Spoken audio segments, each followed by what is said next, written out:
Perkenalkan, nama saya Melisa Ngeraini dengan NIM 2305076074 dari kelas B. Nah, jadi di sini saya akan menjelaskan materi mengenai teori kritik sastra psikologis. Nah, jadi materi yang pertama yang akan saya bahas yaitu definisi mengenai teori kritik sastra psikologis. Nah, jadi kritik sastra psikologis merupakan cabang ilmu kajian sastra yang melihat karya sastra sebagai aktivitas melihat gerakan dari kejiwaan seperti kebatinan, karakter, motif, dan struktur cerita yang mencerminkan atau yang berhubungan dengan keadaan psikologis individu atau kelompok dalam karya tersebut. Definisi dan kritik sastra psikologis adalah metode analisis yang memanfaatkan teori-teori psikologis untuk memahami dan menginterpretasikan elemen-elemen dalam karya sastra tersebut, seperti karakter, konflik, dan tema.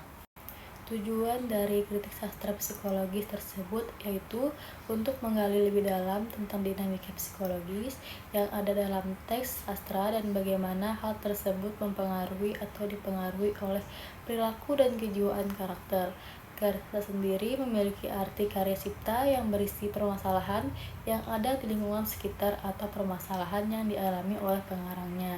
Gejala jiwa yang ditemukan oleh pengarang di kehidupan sehari-hari dituangkan dalam teks karya sastra tersebut. Selanjutnya saya akan membahas ruang lingkup kajian psikologi sastra.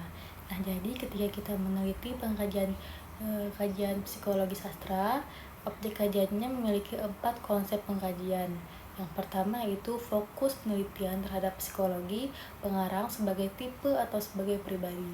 Kedua, meneliti bagaimana proses kreatif pengarang terhadap kejiwaannya. Ketiga, mengaitkan teori-teori psikologi terhadap karya sastra. Dan yang keempat, meneliti mengenai dampak psikologi teks sastra terhadap pembaca. Selanjutnya yaitu teknik pengkajian kritik sastra psikologis.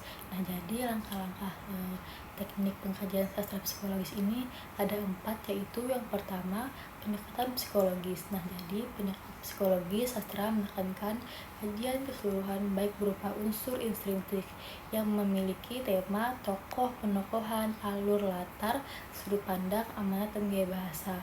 Adapun unsur ekstrinsik yaitu hal yang berada di luar cerita itu sendiri, yang memiliki nilai moral, nilai agama, nilai sosial, dan nilai budaya. Namun, tekanan pada unsur intrinsik yaitu lebih kepada penokohan dan perwatakannya. Adapun yang kedua yaitu di samping tokoh dan watak. Nah, jadi perlu dikaji pula masalah tema karya sastra. Analisis tokoh seharusnya ditekankan pada nalar perilaku tokoh. Tokoh yang disoroti tidak hanya berfokus pada tokoh utama, baik protagonis maupun antagonis. Tokoh-tokoh bawahan yang dianggap tidak penting pun harus diungkap. Yang lebih penting, peneliti harus memiliki alasan yang masuk akal tentang watak tokoh, mengapa oleh pengarang diberi perwatakan demikian. Selanjutnya yang ketiga yaitu konflik perwatakan tokoh. Nah, jadi hal ini perlu dikaitkan dengan alur cerita.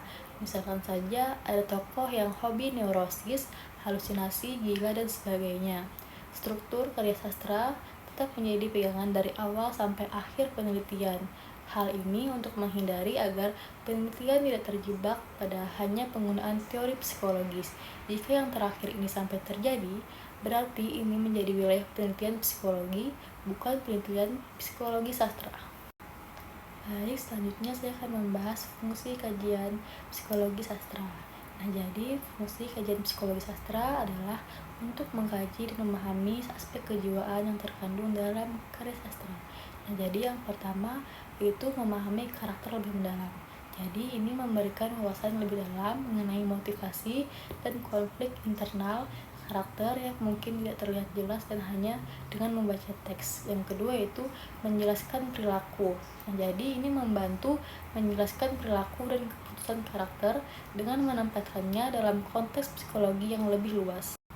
Selanjutnya yang ketiga yaitu menggali tema psikologis. Nah, jadi ini yaitu mengidentifikasi dan menjelaskan tema-tema psikologis yang mendasari cerita seperti trauma, identitas, atau pertumbuhan pribadi. Yang keempat yaitu meningkatkan pembacaan kritis. Nah, jadi ini memperkaya pemahaman dan analisis teks sastra dengan pendekatan yang lebih kompleks dan terstruktur. Nah, jadi itu tadi penjelasan saya mengenai kritik sastra psikologis. Saya mohon maaf apabila ada salah kata dan kekurangan. Saya akhiri, wassalamualaikum warahmatullahi wabarakatuh.